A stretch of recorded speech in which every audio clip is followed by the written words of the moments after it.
Oke, baik.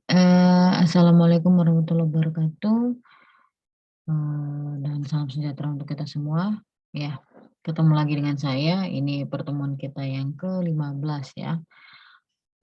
Ini adalah, eee, sambungan dari minggu lalu ya, yang sudah kita bahas mengenai kewajiban, lancar. Oke. Nah, kemarin terakhir kita membahas mengenai apa ya, laba akuntansi versus laba kena pajak. Oke, nah sekarang kita lanjut mengenai PPN ya, utang PPN. Eh, kita mengetahui bahwa di negara kita itu ada yang namanya PPN ya. Itu adalah pajak pertambahan nilai untuk barang ataupun jasa ya. Dan ada juga nanti PPNBM itu terhadap barang-barang mewah begitu. Nah, biasanya ya PPN ini dipungut ya, biasanya itu 10% dari harga barang atau jasa sebelum PPN. Jadi perusahaan yang menjual barang ataupun jasa, eee, yang kena pajak diwajibkan oleh peraturan perpajakan untuk memungut, PPN dari pembeli.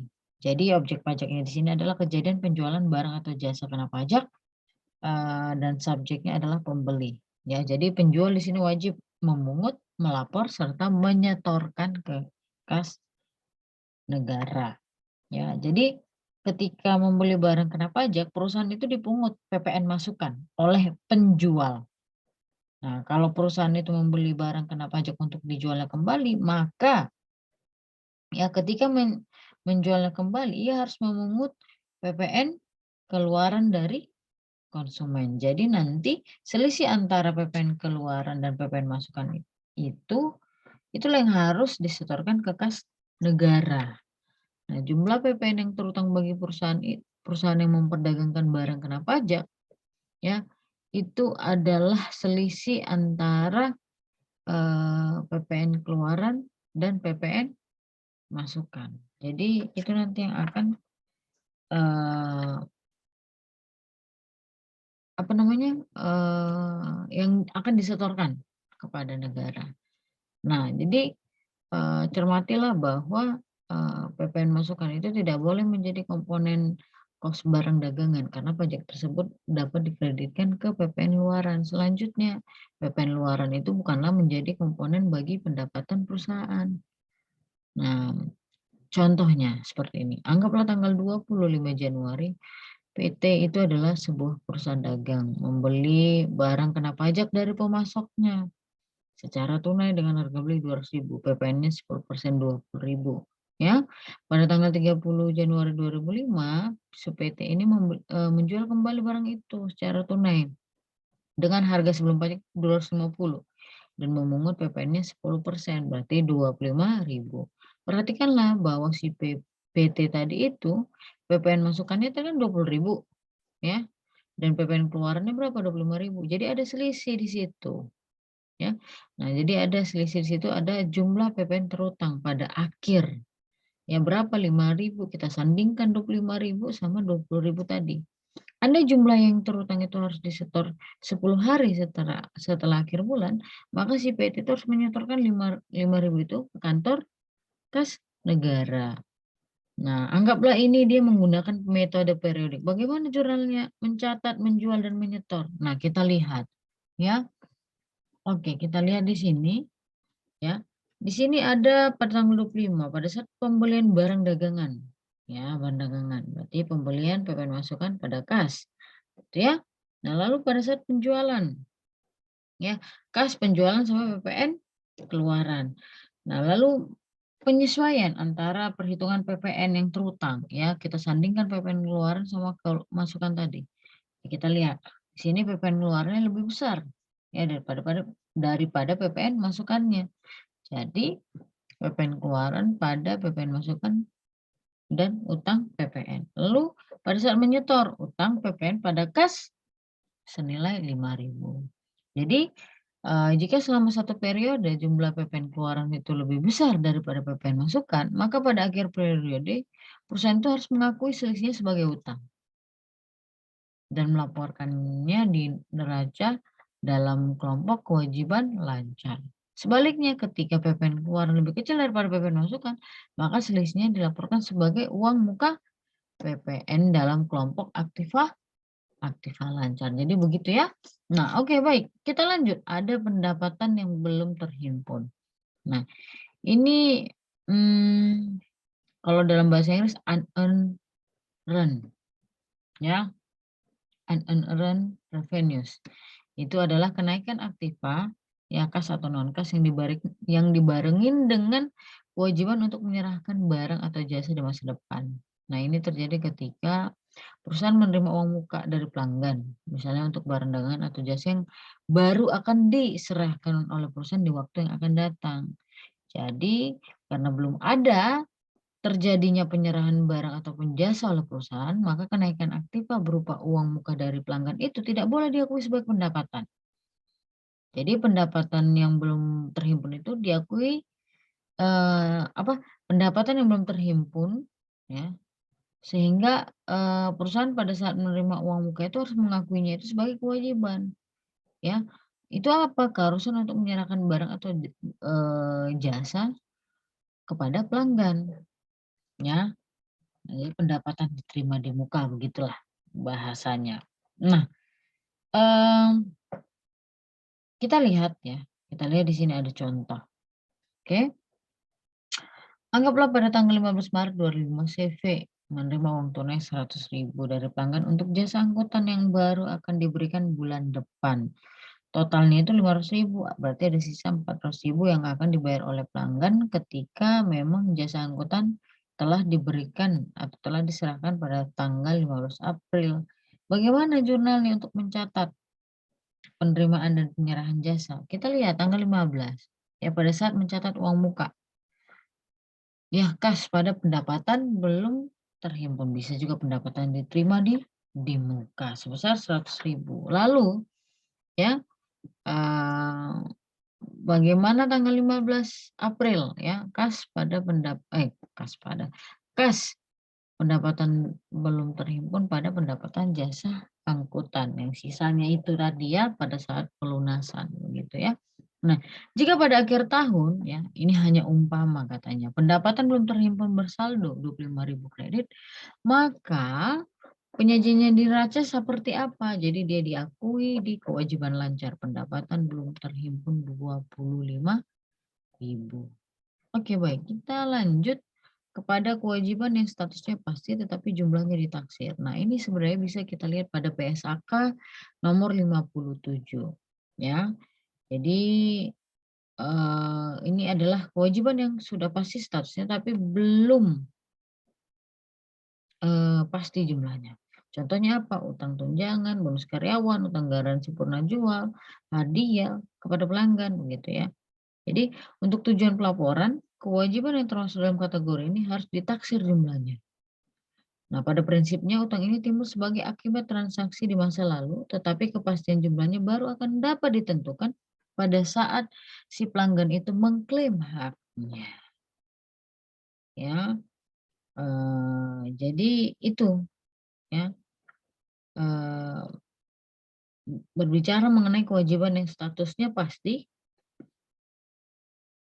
tetapi jumlahnya ditaksir. Ya kita lihat utang tunjangan masa cuti.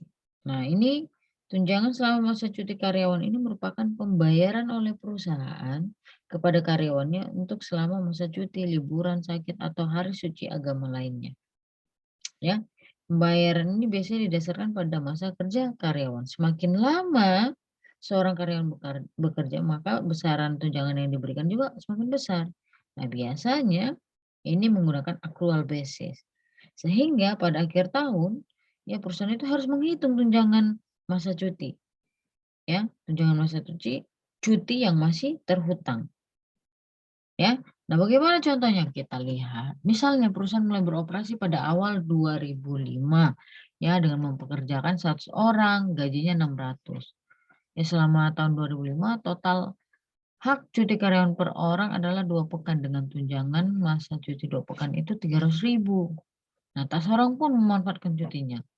Semua akan mengambil cuti di tahun 2006. Berdasarkan data itu, maka tunjangan masa cuti itu di akhir yang terutang di akhir tahun itu adalah 100 orang dikali 300.000, 30 juta. Bagaimana jurnal untuk mengakui ya tunjangan cuti yang masih terutang pada akhir 2005 ya bagaimana? Jadi biaya gaji atau upah dan upah pada utang tunjangan cuti karyawan ya 30 juta. Nah, ini dia. Nah, lalu di neraca per 31 Desember 2005 itu perusahaan harus menyajikan utang tunjangan cuti karyawan itu dalam kelompok kewajiban lancar. Contohnya, anggaplah seluruh karyawan itu menggunakan haknya pada tanggal 16 Mei 2006. Ketika gaji per bulan itu sudah meningkat dari 600.000 tadi menjadi 650. Sehingga tunjangan masa cuti 2 pekan per orang menjadi 325.000 yang semula hanya 300.000. Nah, kenaikan ini itu diakui sebagai penyesuaian terhadap biaya gaji dan upah tahun 2006, yaitu ketika hak cuti dimanfaatkan oleh karyawan. Jadi jurnal yang dibuat oleh perusahaan bagaimana untuk merealisasikan hak cutinya, ya, utang tunjangan cuti karyawan, biaya gaji dan upah pada kas. Ya, jadi tadi ada sedikit kenaikan di situ. Oke. Nah, lalu kita membahas mengenai utang garansi purna jual dan ini kategori gratis. Nah, ini adalah artinya di dalam praktik bisnis ini sehat, sehat ini untuk dilakukan gitu. Artinya memberi layanan purna jual, ya. Mau itu gratis atau tidak itu pokoknya itu sudah biasa dalam praktik bisnis. Nah, kali ini kita membahas yang gratis dulu. Itu artinya eh,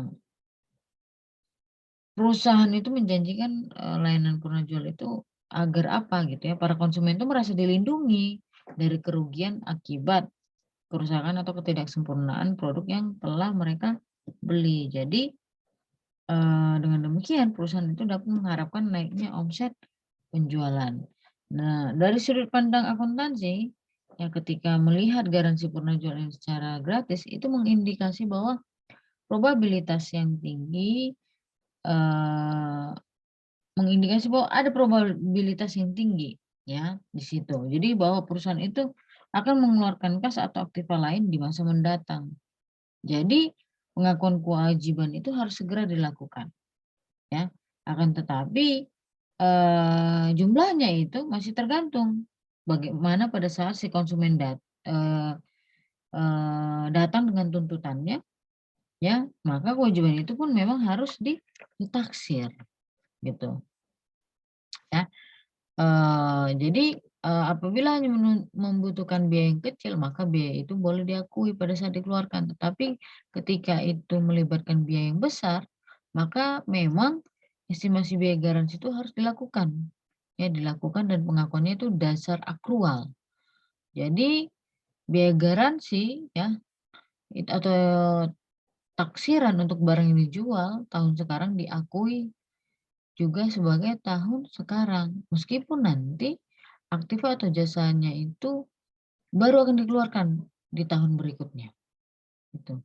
Nah, biaya taksiran itu dicatat dengan mendebit rekening biaya garansi purna jual dan mengkredit rekening utang garansi purna jual, ya. Nah, contohnya gimana? Kita lihat nanti di sini ada transaksi tahun 2005 sampai 2006. Ya, jadi biar lebih kelihatan ya perbandingannya. Nah, oke. Tahun 2005, anggaplah perusahaan ini perusahaan elektronik yang beroperasi tahun 2005 awal. Ya, ini memproduksi pesawat mainan gitu ya dengan remote control. Perusahaan memberikan layanan ya, layanan purna jual ini secara gratis untuk penjualan tahun 2005 untuk setiap pesawat yang terjual ya. Nah, jadi dan itu selama 1 tahun katanya. Di tahun 2005 yang terjual itu 100 unit dengan harga jual 40.000, berarti totalnya 4 juta. Metodenya fisik pencatatannya, oke? Nah, jurnal untuk mencatat penjualan selama tahun 2005 seperti apa? Ya, kas pada penjualan, metode fisik. Oke? Nah, dari pengalaman perusahaan ya, perusahaan-perusahaan lain maksudnya yang menjual produk yang sama itu menunjukkan bahwa 20% dari pesawat terjual itu memerlukan perbaikan. Nah, katanya rata-rata 10% perbaikan pada tahun penjualan, 10% lagi tahun setelah, tahun penjualan gitu, ya. Jadi, pengalaman inilah yang digunakan untuk menaksir.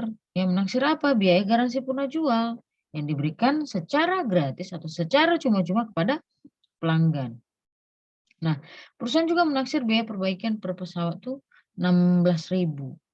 Kenyataannya bahwa pada tahun 2005, perusahaan mengeluarkan kas 36.000 dan suku cadangnya itu 120.000 untuk memperbaiki pesawat yang rusak yang diklaim oleh pelanggan. Nah, untuk mencatat aliran ya, aliran dari yang keluar begitu ya. Ya baik itu kas maupun persediaan suku cadang yang sesungguhnya terjadi, metode yang paling mudah digunakan adalah metode pendekatan kewajiban ataupun neraca. Artinya yang didebit ketika terjadi aliran keluar adalah rekening utang garansi. Nah, baru pada akhir tahun dilakukan penyesuaian untuk mengakui biaya dan utang garansi itu. Ya, kita lihat jurnal untuk mencatat ya keluaran kas dan persediaan suku cadang untuk perbaikan selama tahun 2005 berapa? Utang garansi, ya taksirannya 156, kasnya 36.000, sedang suku cadang itu 120.000. Ya itu untuk mencatat perbaikan, pesawat yang diklaim oleh pelanggan. Nah diperkirakan, katanya biaya perbaikan rata-rata per unit tadi, 4.000. Nah, pada akhir tahun 2005, perusahaan harus menaksir biaya garansi atas penjualan tahun 2005 dengan cara sebagai berikut. Ya, penjualannya tadi 100 unit, persentase taksiran yang rusak itu dari pengalaman 20%. Ya, jadi bagaimana jumlah taksiran yang rusak? Ya, hanya 20 unit. Ya, artinya 20% dari 100 unit. Lalu taksiran biaya reparasinya yang telah ditentukan oleh perusahaan itu berapa? 16.000 per pesawat per unit. Nah, berarti taksirannya berapa? Kita kalikan 320.000. Nah, berdasarkan, data di atas, taksiran data di atas gitu ya, perusahaan mengakui biaya garansi dan kewajibannya melalui jurnal penyesuaian akhir tahun 2005. Ya, biaya garansi pada utang, garansi taksiran, mencatat taksiran. Ini masih taksiran 320.000. Nah, berarti jumlah biaya garansi yang harus dilaporkan dalam laporan laba tahun 2005 itu adalah 320.000. Berapakah utang garansi yang harus dilaporkan di neraca tahun 2005? Jawabnya adalah 164. Sesuai dengan saldo utang garansi pada akhir tahun. Ya. Taksirannya tadi 320. Ya, itu dikurangi realisasinya. Yang terrealisasi pada tahun itu berapa? 156. Ya. Nah, menurut prediksi menurut, prediksi, ya 10% dari produk yang terjual akan rusak pada tahun, setelah penjualan. Jadi dalam contoh ini berarti, taksirannya biayanya berapa? 10%-nya kan dari, 100 unit dikali 16.000 yang sudah ditetapkan, 160 kan? Nah, jadi terdapat selisih antara taksiran dan saldo utang garansi sebesar 4.000 tadi. Ya, kalau jumlah selisih ini dianggap tidak material, maka, taksiran utang garansi ini tidak perlu disesuaikan, sehingga sebesar itulah yang dicantumkan, di neraca sebagai utang garansi. Nah, anggaplah ini tidak material, jadi bagaimana penyajiannya? Ya, penyajiannya seperti ini. Nah, dia pada kewajiban lancar, ya. Jadi langsung digabung yang 4.000 itu tadi tuh, yang menurutnya tidak material dalam hal ini gitu ya contohnya. Lalu kita lihat tahun 2006, melanjutkan contohnya yang sebelumnya, anggaplah selama tahun 2006 berhasil menjual 120 unit, harganya 40.000, totalnya 48. Perbaikannya ditaksir 20.000 per unit, ya. Nah, pada tahun itu 2006 Yang dikeluarkan oleh perusahaan itu 80.000 bentuk kas dan suku cadang 280 yang untuk memperbaiki pesawat yang diklaim oleh perusahaan, ya. Baik itu di tahun 2005 maupun 2006, ya. Maka jurnalnya seperti apa? Ya, kita lihat pada saat mencatat penjualan, seperti biasa kas pada penjualan. Nah, pada saat mencatat perbaikan produk yang diklaim oleh pelanggan, ya utang, garansi atau taksiran 360, ya kasnya tadi 80, suku cadangnya berapa? 280. Oke, nah oleh karena garansinya 1 tahun, maka perusahaan dapat menganggap bahwa waktu garansi atas barang yang terjual selama tahun 2005 itu sudah kadaluarsa pada akhir tahun 2006. Artinya, klaim perbaikan atas barang yang dijual selama tahun 2005 tidak akan dilayani perusahaan pada tahun 2007 karena sudah habis dan itu bukan menjadi kewajiban perusahaan lagi gitu, habis garansinya. Nah, pada akhir tahun 2006 oleh karena itu perusahaan hanya menaksir jumlah utang garansi yang terjual selama tahun 2005 saja. Bagaimana, penaksirannya seperti ini, kita lihat ya. Penjualan 120 unit katanya 20% yang ditaksir, ya. Kita kalikan berarti nanti ada 24 unit. Nah, biayanya tadi ditetapkan 20.000 ya. Lalu taksiran kewajibannya berarti dikalikan tuh 24 kali 20, 480 ya. Nah, lalu jurnal penyesuaiannya pada tahun 2006 bagaimana? Yang untuk mencatat taksiran utangnya berarti biaya garansi pada utang garansi 480. Nah, pada akhir tahun 2006 saldo utang garansi taksiran dan saldo biaya garansi itu dapat dilacak dari jurnal-jurnal di atas dan perhitungan seperti apa? Seperti ini. Nah, kalau diperhatikan ya, perhatikan. Saldo utang garansi kredit per 31 Desember 2005 itu 164. Lalu selama tahun 2006 debit ketika terjadi perbaikan pesawat yang rusak 360. Nah, ketika kita ini kita sandingkan maka dapatlah nanti saldo utang garansi berada di posisi debit ya sebelum penyesuaian akhir tahun 2006. Lalu nanti dikredit melalui jurnal penyesuaian di akhir tahun 2006 480. Saldo atau kredit utang garansi taksiran per 31 Desember 2006 adalah kita sandingkan ini 284. Nah, biaya garansi pada tahun 2006 berapa? 0. Penyesuaian di akhir tahun 2006 berapa? 480 tadi ya. Nah, maka setelah jurnal penyesuaian pada akhir tahun berapa saldonya di debit? 480. Nah, nanti ya menurut perhitungan itu tadi, saldo utang garansi akhir tahun 2006 adalah 284. Ya, sebagaimana telah dijelaskan, perusahaan harus menganalisa kelayakan utang garansi akhir tahun. Menurut prediksi mula-mula, kewajiban per akhir tahun 2006 itu untuk memperbaiki produk yang rusak yang akan diklaim pada tahun 2007 adalah 10% dari 120 kali 20.000 jadi 240. Jadi saldo yang tercatat di rekening utang garansi taksiran terus terlalu besar 44.000 dari prediksinya. Andai selisihnya ini dianggap material berarti harus dilakukan penyesuaian agar utang yang disajikan di neraca itu tidak over. Jurnal penyesuaian bagaimana? Utang garansi taksiran pada biaya garansi sebesar 44.000. Ya, jadi berdasarkan di atas maka utang garansi itu yang disajikan di neraca pada akhir tahun 2006 adalah sebesar 240. Itu dari mana? 284 dikurang 44.000. Nah, biaya garansi yang dilaporkan pada laporan laba rugi pada tahun 2006 berapa? 436. Itu dari mana? 480 dikurang 44.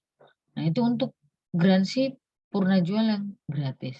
Nah, bagaimana yang tak gratis? Ya, artinya ya tidak semua garansi purna jual itu gratis. Ada juga yang tidak gratis. Jadi, perusahaan itu dapat menarik sejumlah uang dari pelanggan untuk perbaikan atau penggantian komponen produk yang bergaransi. Dengan kata lain, ya, jadi nggak cuma-cuma dikasih perusahaan. Bahkan pada kasus seperti ini sebenarnya yang dijual oleh perusahaan itu ada 2 macam. Apa itu, Mbak? Produknya sendiri serta garansinya. Apabila nanti fee itu dipungut di muka, maka rekening pendapatan garansi belum terhimpun itu dikredit. Nah, pendapatan garansi belum terhimpun ini kemudian akan diakui sebagai pendapatan setelah garansi itu dimanfaatkan oleh si konsumen. Nah, aliran keluar baik itu kas, persediaan atau artikel lainnya yang terjadi untuk memenuhi garansi ini didebit sebagai biaya. Sedangkan kas, sediaan, dan rekening lainnya itu dikredit. Fee yang dipungut itu biasanya ditentukan di atas kos barang atau jasa yang dijual untuk garansi. Ya, contohnya, asumsikan bahwa selama tahun 2005 perusahaan menjual barang dagangan dengan 6 bulan jasa kontrak untuk memperbaiki produk yang terjual itu. Ya, harga jual barang dagangan itu 5 juta, garansinya itu 600.000. Nah, pada tahun 2005 dikeluarkan kas 50.000 dan persediaan suku cadang itu 100.000 untuk memperbaiki produk yang rusak dari klaimnya si konsumen. Ya, berdasarkan data itu katanya ditaksir jumlah produk yang diperbaiki tahun 2000 itu 40% dari yang terjual. Bagaimana jurnalnya? Kita lihat. Ya, pada saat penjualan ya, kas pada penjualan dan pendapatan garansi belum terhimpun. Nah, lalu pada saat menaksir 40% dari 600.000 ya, menaksir pendapatan yang terhimpun. Ya, pendapatan garansi belum terhimpun pada pendapatan garansi. Lalu pada saat mencatat biaya garansi yang terjadi, biaya garansi pada kas dan persediaan suku cadang. Jadi nanti berdasarkan jurnal-jurnal itu, ya ini, nah pendapatan garansi itu 240, biaya garansinya itu 150. Oke? Nah, jadi itu akan dilaporkan di dalam laporan laba tahun 2005. Nah, nanti sedangkan pendapatan garansi yang belum terhimpun dilaporkan di neraca sebesar berapa? 360. Itu dari mana? 600 dikurang 240. Itu sebagai kewajiban lancar. Ya, kewajiban laba ini. Oke. Nah, lalu kita masuk ke utang hadiah. Ya, beberapa perusahaan itu menawarkan hadiah berupa barang kepada pelanggan agar merangsang si pembeli itu untuk membeli produk perusahaan itu secara rutin. Ya, dalam prakteknya hadiah ini yang diberikan oleh kepada pelanggan itu dapat memperlihatkan bukti pembelian produk. Ya, jadi hadiah berupa barang itu seperti sepeda, pakaian, ya, eh, itu sebenarnya dilakukan untuk menghindari pembayaran berupa uang tunai. Agar kewajiban untuk menyediakan hadiah itu disajikan di neraca dengan pengukuran yang layak, maka perusahaan pada akhir tahun perlu menaksirnya. Ya, contoh, anggaplah contohnya PT, ya, ini menawarkan sehelai baju bayi kepada pelanggan apabila mengembalikan 2 label produk kepada perusahaan produknya ya. Nah, selama tahun 2005 si PT ini membeli tunai 25 helai baju bayi. Ya, artinya persiapan hadiah lah ketika mana tahu ada pelanggan yang mengembalikan 2 buah label. Ya, produk yang terjual 1.000 unit. Ya, dengan harganya itu 12.000, berarti nanti 12 juta. Oke. Nah, diperkirakan 40% di antara label produk ini yang melekat pada produk yang akan terjual akan diterima oleh perusahaan. Ya, 40% yang akan diterima. Sampai akhir tahun 2005, perusahaan telah menerima 300 buah label dari pelanggan. Lalu dan dikeluarkanlah sebanyak 15 helai baju. Jadi kan 30 buah, 300 buah label dibagi 20. Nah, bagaimana jurnalnya? Kita perhatikan ya. Nah, lihat. Untuk mencatat pembelian 25 helai baju tadi, sediaan baju hadiah pada kas. Untuk mencatat penjualan yang 1.000 unit kas pada penjualan. Untuk mencatat pemberiannya ya kepada pelanggan tuh yang baju.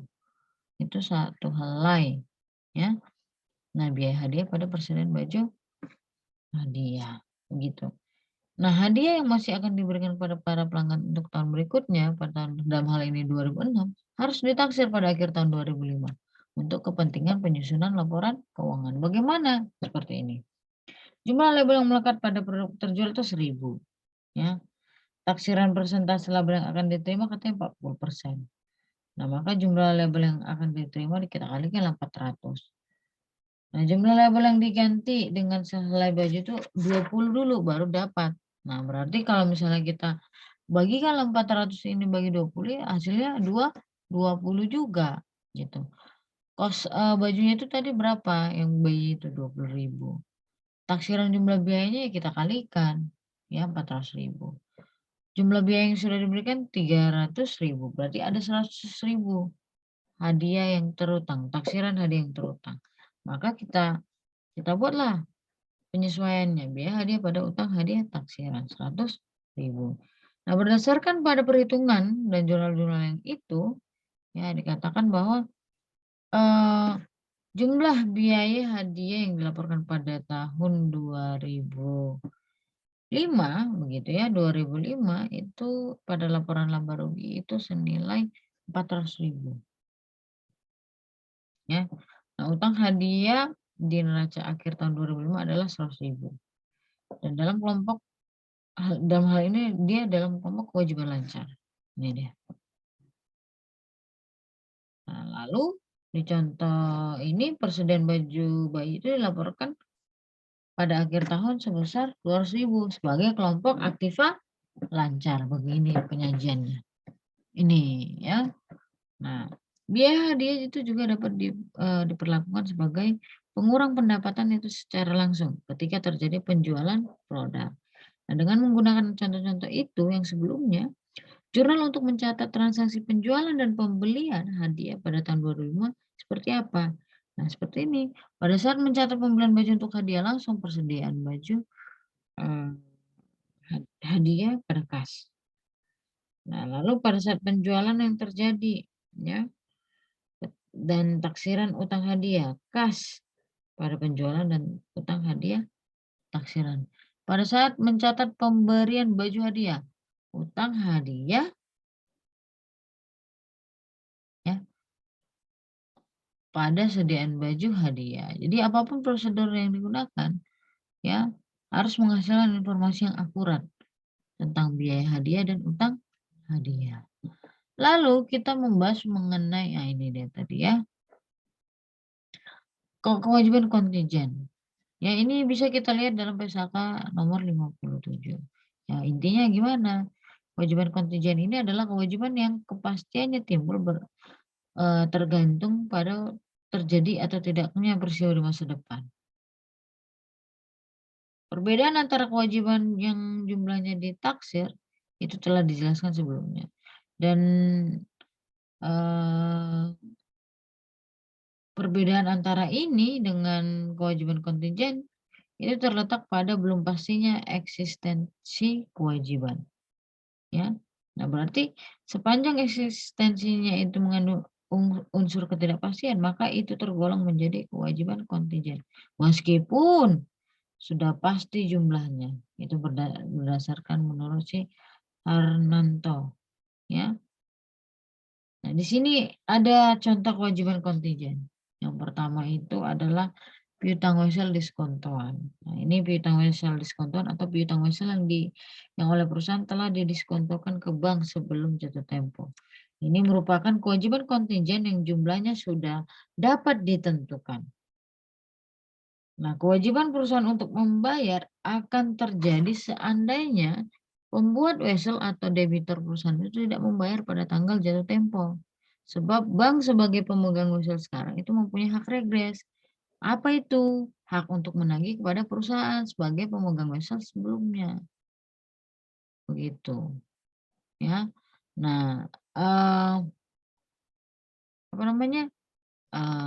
Ketika kita juga melihat, mengenai piutang wesel diskontoan itu, kita juga bisa melihat ada, di sini contohnya ya, piutang yang dijaminkan dan piutang yang dijual melalui apa, factoring company dengan hak regres, ya.